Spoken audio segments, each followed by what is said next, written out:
thousands strong, muskets loaded, blades sharpened. Their warriors, fierce and disciplined, had burned villages and crushed resistance across the region, and now they were coming for the heart of Egba land. Panic spread like wildfire. People abandoned farms. Mothers clutched their children. The city's walls, once symbols of strength, suddenly felt too thin, too old. Inside the Council of Elders, the mood was grim. The Egba warriors were brave but outnumbered. Their scouts brought back dark news. The Dahomey women soldiers were leading the charge. Ruthless, precise. They moved like spirits. They didn't just fight, they hunted. The Egba had one day to decide, maybe less. That evening, while the sky turned red and the drums beat low, a girl was taken from her father's compound. She was young, barefoot, her arms bound with white cloth, her eyes dry. She didn't cry. She was the daughter of a chief. No one spoke as she was led through the dark paths behind the city walls, only the rustling of trees and the crunch of footsteps. At the city's edge, a pit waited, freshly dug, deep, cold. Chants rose from the priests, incense burned, the wind slowed. She stepped in on her own. They began to cover her, first her feet, then her waist, then her chest. She didn't scream. By the time the final chant ended, she was gone. The earth sealed her in. A few hours later, thunder broke across the sky. Rain poured like the heavens were mourning, and just before dawn, the first line of Dahomey warriors reached the edge of Abeokuta. But something changed. Their formation broke. A messenger ran back. Then another. Confusion spread. Some say their generals hesitated. Some say they saw omens in the sky. Others claimed they heard something from beneath the ground. The attack never reached the city gates. The battle faded before it began. What happened that night has no official record, no scrolls, no colonial report, not even a name for the girl. But the elders remember. And according to local legend passed from lips to ears in hushed tones, the turning point of that war wasn't the sword. It was her, the daughter of a chief, buried alive to protect a city. 1864, the year Abeokuta held its breath. Dahomey was on the move again, not with messengers, not with diplomacy, with weapons and vengeance. The kingdom of Dahomey, sitting just west of Egba land, had grown into a powerhouse of conquest. Its economy ran on warfare and human tribute. Their kings didn't just collect taxes, they collected people, slaves, soldiers, offerings. Every campaign fed their status, their wealth, and their fearsome reputation.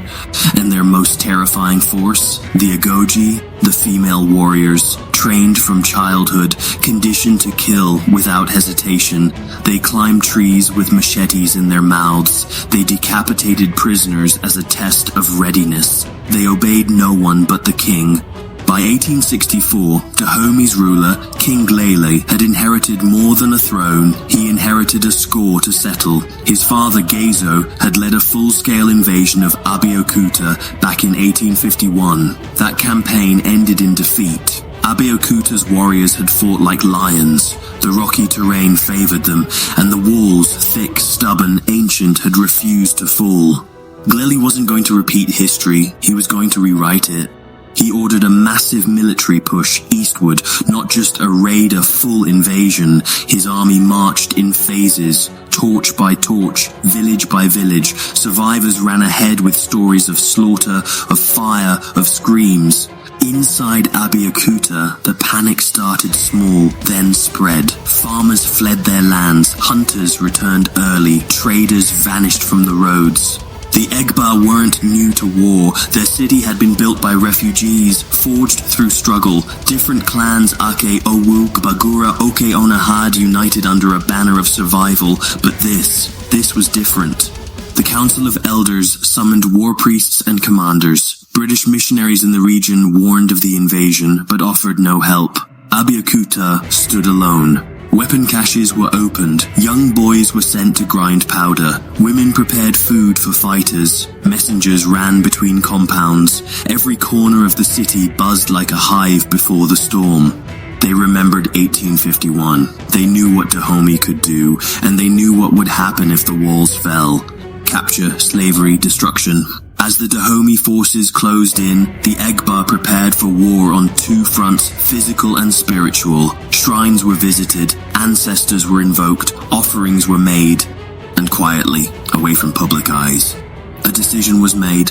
A final act, a desperate tradition, one that would never appear in any British report, one that would not be written in the war records, but one that would change the course of the battle. They weren't just soldiers, they were a storm in human form. The Europeans called them the Dahomey Amazons, but in their own land they were known as the Agojie. By the 1800s, the Kingdom of Dahomey had built something rare in world history, a standing army of elite female warriors, loyal only to the king, feared even by their own people. They were not wives, they had no children, they had no personal wealth. Their only purpose was war, and they were devastating at it. Recruited as young as 8 or 10, the Agojie were taken from families or selected for their strength. Once inside the palace grounds, they entered a brutal world of training. Discipline was absolute. Disobedience meant death. Sleep was rationed, food was controlled, pain was constant and necessary.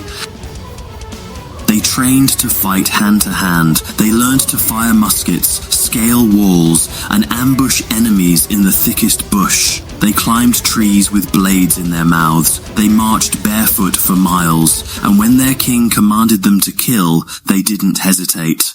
European traders, missionaries, and colonial officers wrote about them with a mix of fear and fascination.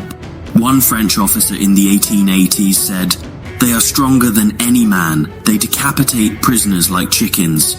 Another noted that they often led charges into enemy villages, singing war songs as they cut down anyone in their path, man, woman, or child. But their power wasn't just physical, it was spiritual. Before battle, the Agojie were blessed by high priests, rituals were performed, their bodies were rubbed with sacred oils, charms were sewn into their clothing, some wore bones around their necks, others carried small idols tied to their wrists. It was believed that they could not be harmed unless the gods allowed it. In fact, they were more than warriors, they were living symbols of Dahomey's divine strength. They represented the ancestors, the spirits, and the unstoppable will of the king. And they were loyal, completely. No marriage, no distractions, only service to Dahomey. They lived inside the royal palace in Dahomey. They trained, they fought, and they killed. Some died in combat, others were sacrificed if they failed. By 1864, when the Dahomey army prepared to invade Abeokuta again, the Agojie were not just participating, they were leading. These women were on the front lines.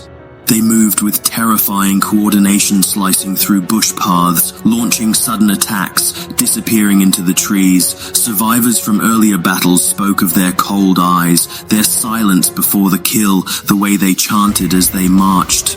To the Egba people, they weren't just soldiers. They were omens. No one knew how many were coming, but everyone knew what they meant.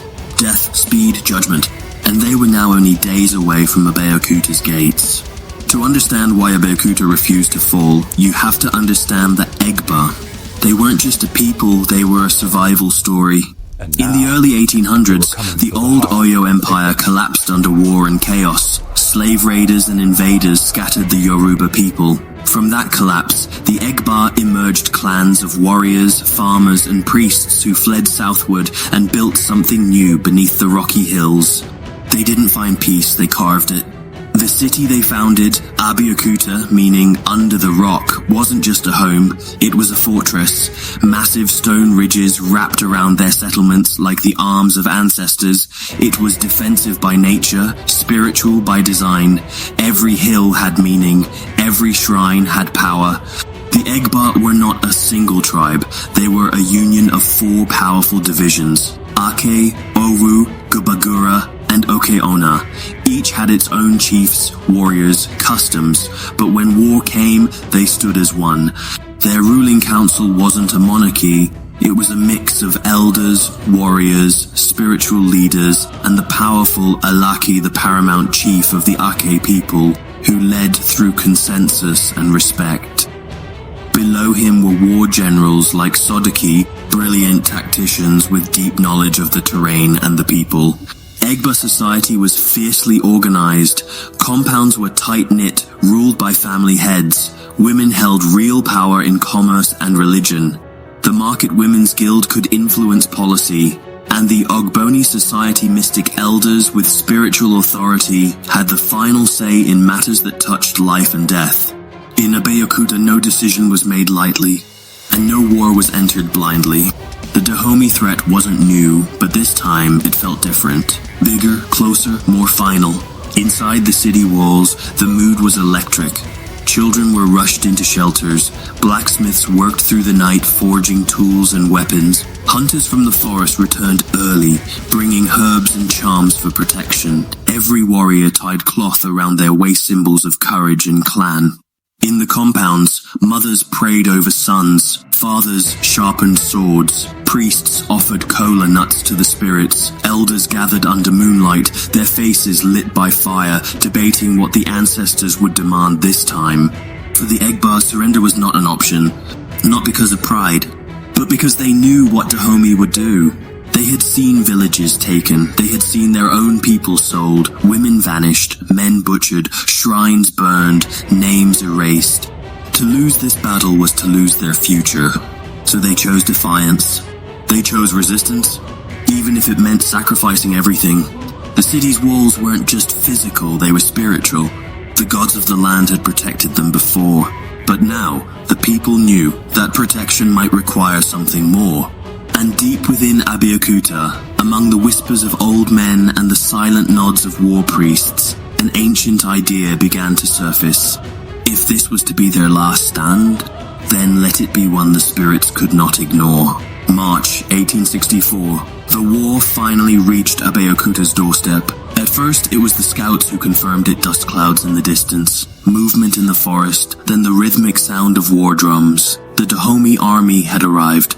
This wasn't a raid, this was an invasion. Led by King Glel, the Dahomey brought tens of thousands musketeers, cavalry, and at the heart of it all, the Agojie, the feared female warriors. They had marched from Abomey for days, scorching paths behind them, seizing villages, and killing anyone who resisted.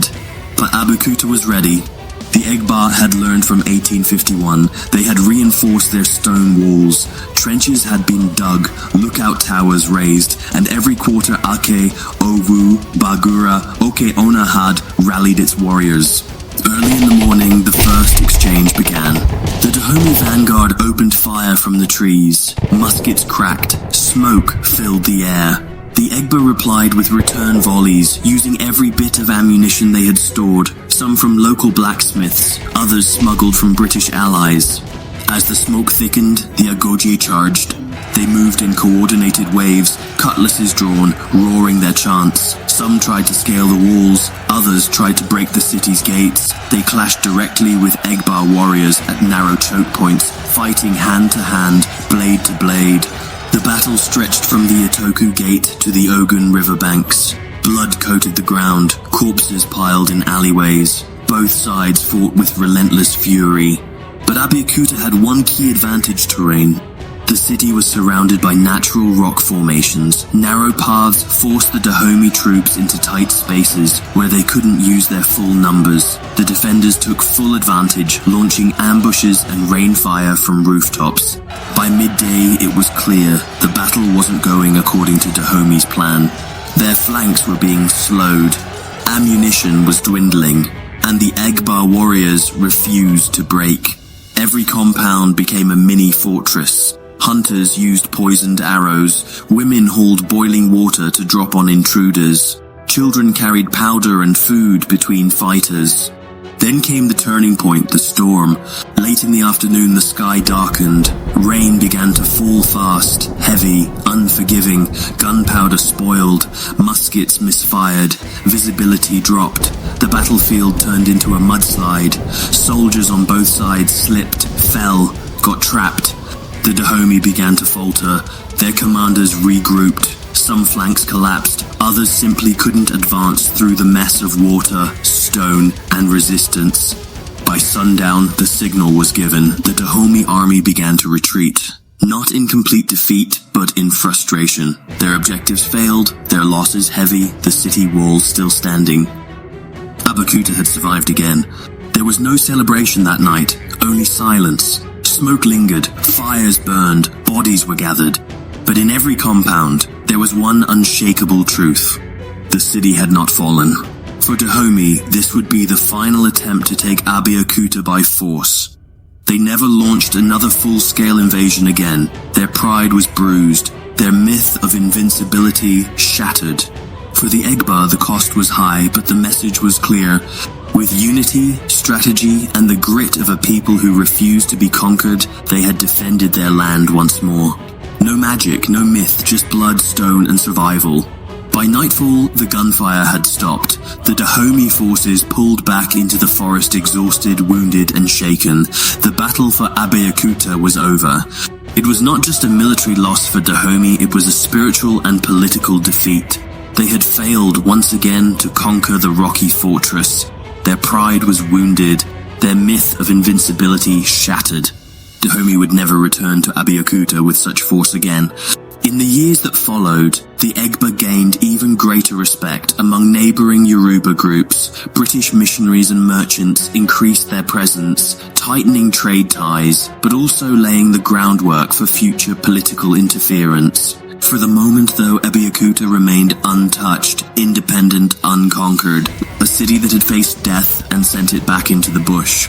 However, not long another whisper began to spread, not from the British records, not from the war chiefs, but from the elders, the hunters, the market women, the shrine keepers.